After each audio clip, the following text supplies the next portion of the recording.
আমার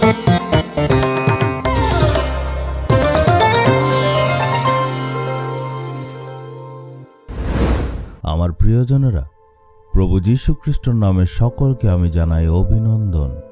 এই ফুলগুলোকে যখন আমরা দেখি তখন সত্যি মনের মধ্যে অনেক আনন্দ হয়। এই সময়ে আমেরিকাতে অনেক ফুল দেখতে পাবেন, আর এর সঙ্গে এখন বৃষ্টির সময় চলছে, দেখতে খুবই সুন্দর লাগে। ঈশ্বর আমাদের চারদিকে এত সুন্দর সুন্দর ফুল তৈরি করেছেন, কারণ কি? যাতে আমরা এগুলিকে দেখে ঈশ্বরের স্তুতি করতে পারি। চলুন এখন ঈশ্বরের বাক্য থেকে অধ্যয়ন করি।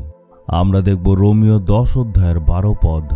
সেই একই প্রভু, সকলের প্রভু, এবং যতজন তাকে ডাকে তাদের সকলকে তিনি পর্যাপ্ত আশীর্বাদ করেন।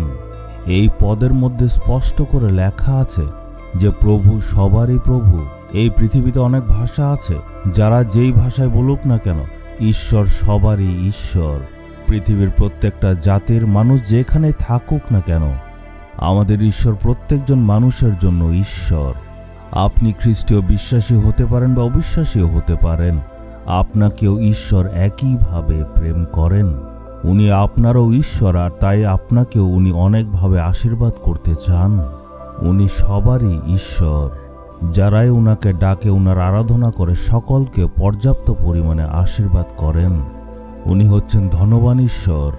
আপনি ভাবতে পারেন ঈশ্বর ধনী হলে তাতে আমার কি লাভ? লাভ এটাই যে উনি আপনার সকল অভাব মিটিয়ে দেবেন, আর আপনার জীবনে ঈশ্বর পর্যাপ্ত পরিমাণে আশীর্বাদ করবেন। অনেকে বলতে পারে যিশু তো নিজেই একটা গরিব ঘরে জন্মগ্রহণ করেছিলেন। হ্যাঁ, যিশু গরিব ঘরে জন্ম হয়েছিলেন যাতে আপনাকে আর আমাকে ধনী করতে পারেন। বাইবেলে এটা লেখা রয়েছে যে আমাদের ঈশ্বর হচ্ছেন ধনবান, কিন্তু আমরা হচ্ছি দরিদ্র, আর আমাদের এই দরিদ্রতাকে পাল্টানোর জন্যই যিশু এসেছিলেন। আমাদের ঈশ্বর এত ধনবান, কিন্তু তারপরেও কেন এত গরিব হয়ে জন্ম হয়েছেন? যাতে উনি আমাদের দরিদ্রতাকে পাল্টে দিতে পারেন। উনি দরিদ্র হয়ে জন্ম হয়েছেন আশীর্বাদ দিতে। আমরা প্রায় এটা ভাবি, আমার পরিবার এত দরিদ্রতা আছে, আমি তো বেশি ধনী হতে চাই না, কিন্তু কোনো মতে যাতে প্রতিদিনের প্রয়োজনীয় জিনিস পেতে পারি তাতেই যথেষ্ট। কিন্তু না, পর্যাপ্ত আশীর্বাদ উনি দেবেন। বাক্য বলছে যারাই প্রভুর আরাধনা করে তাদের সকলের অভাব ঈশ্বর দূর করবেন। ঈশ্বরের প্রশংসা করব। আপনি প্রার্থনা করে বলুন, প্রভু আমি আপনাকে প্রশংসা করি, স্তুতি করি, আর আমি সম্পূর্ণ বিশ্বাস করি যে আমার দরিদ্রতাকে পাল্টানোর জন্যই আপনি এই পৃথিবীতে একটা দরিদ্র পরিবারে জন্ম নিয়েছিলেন।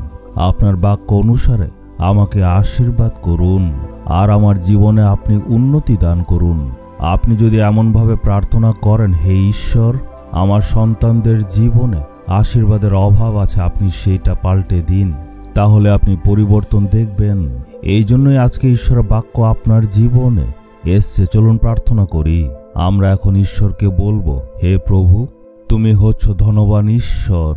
আমার দরিদ্রতাকে দূর করার জন্য আপনি পৃথিবীতে দরিদ্র হিসাবে জন্ম নিয়েছিলেন। এই সময় আমি প্রার্থনা করছি, পিতা ঈশ্বর, আমাদের সন্তানদের জীবনে আশীর্বাদ করুন। আমাদের সকলের পরিবারে আপনি আশীর্বাদ করুন, উন্নতি দিন, আর দরিদ্রতাকে প্রভু পাল্টে দিন। সকলের জীবনে যাতে পর্যাপ্ত আশীর্বাদ হয়, এই প্রার্থনা যিশুর নামে চাইলাম। Amen, amen.